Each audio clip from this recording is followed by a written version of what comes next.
നിങ്ങളെ തകർക്കാൻ ശ്രമിക്കുന്ന ആരെങ്കിലും നിങ്ങളുടെ ജീവിതത്തിലുണ്ടോ? ഓഫീസിൽ നിങ്ങളുടെ പുറകെ വീഴുന്ന ആളുകൾ, നിങ്ങളുടെ മുന്നേറ്റം സഹിക്കാൻ കഴിയാത്തവർ, നേരിട്ട് ഏറ്റുമുട്ടാതെ തന്നെ അവരെ പൂർണ്ണമായി നിർവീര്യരാക്കാൻ കഴിയുമെങ്കിലോ?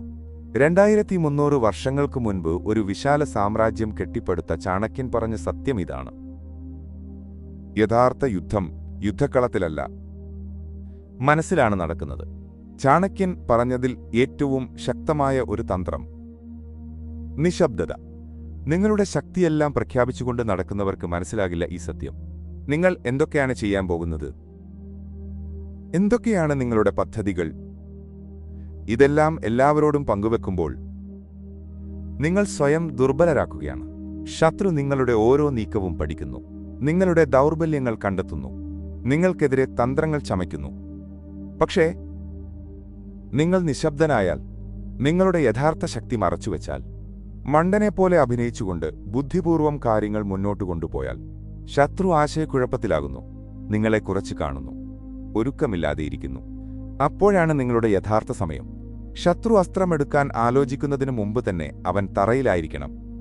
ഇതാണ് നിശബ്ദതയുടെ, കാത്തിരിപ്പിന്റെ, ബുദ്ധിയുടെ ശക്തി. രണ്ടാമത്തെ തന്ത്രം: നിങ്ങളുടെ ശത്രുവിനെ നിങ്ങളെക്കാൾ നന്നായി അറിയുക. അവൻ എന്താണ് ആഗ്രഹിക്കുന്നത്?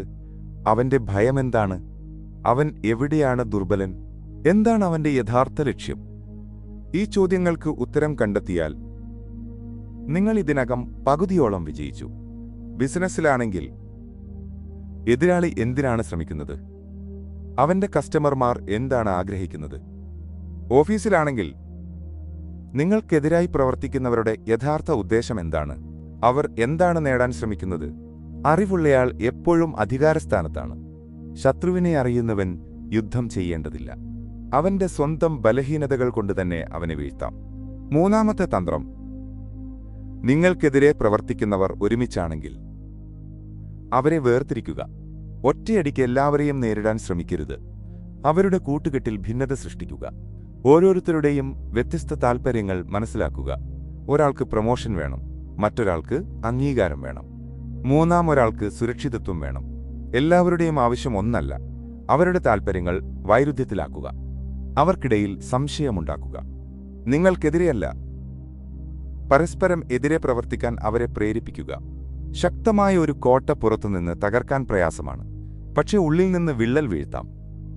നാലാമത്തെ തന്ത്രം: നേരിട്ടുള്ള സംഘർഷം ഒഴിവാക്കുക. വഴക്കിലേർപ്പെട്ടാൽ രണ്ടുപേരും മുറിവേൽക്കും. നയതന്ത്രം ഉപയോഗിക്കുക. സംഭാഷണത്തിലൂടെ പരിഹാരം കാണുക. നിങ്ങളുടെ ശത്രുവിന് പോലും നിങ്ങളെ ബഹുമാനിക്കാൻ കഴിയുന്ന വിധത്തിൽ പെരുമാറുക.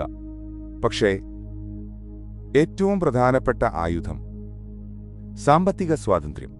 സാമ്പത്തികമായി ബലഹീനനായ ഒരാൾ എപ്പോഴും മറ്റുള്ളവരെ ആശ്രയിക്കുന്നു, അവരുടെ ഭീഷണികൾക്ക് വഴങ്ങേണ്ടി വരുന്നു. പക്ഷേ സാമ്പത്തിക ഭദ്രതയുള്ളയാൾക്ക് സ്വന്തം തീരുമാനങ്ങൾ എടുക്കാൻ കഴിയും. ആരുടെയും സമ്മർദ്ദത്തിന് കീഴടങ്ങേണ്ട. നിങ്ങളുടെ സാമ്പത്തിക ശക്തി കൂട്ടുക. അതാണ് നിങ്ങളുടെ യഥാർത്ഥ സ്വാതന്ത്ര്യം. അതാണ് നിങ്ങളുടെ യഥാർത്ഥ സംരക്ഷണം. അഞ്ചാമത്തെ തന്ത്രം: ഇതാണ് ഏറ്റവും ശക്തമായത്. ചിലപ്പോൾ ഏറ്റവും വലിയ മറുപടി പ്രതികരിക്കാതിരിക്കുക എന്നതാണ്. നിങ്ങളുടെ ശ്രദ്ധയാണ് ശത്രുവിന് ഏറ്റവും വലിയ ഊർജം. നിങ്ങൾ പ്രതികരിക്കുമ്പോൾ നിങ്ങൾ അവർക്ക് അധികാരം കൊടുക്കുകയാണ്. നിങ്ങൾ ദേഷ്യപ്പെടുമ്പോൾ നിങ്ങൾ അവരെ പ്രധാനപ്പെട്ടവരാക്കുകയാണ്. നിങ്ങൾ വിശദീകരിക്കുമ്പോൾ നിങ്ങൾ സ്വയം ന്യായീകരിക്കുകയാണ്. പൂർണ്ണമായ അവഗണനയാണ് ഏറ്റവും കഠിനമായ പ്രഹരം. അവർ എന്തു പറഞ്ഞാലും കേൾക്കാതിരിക്കുക.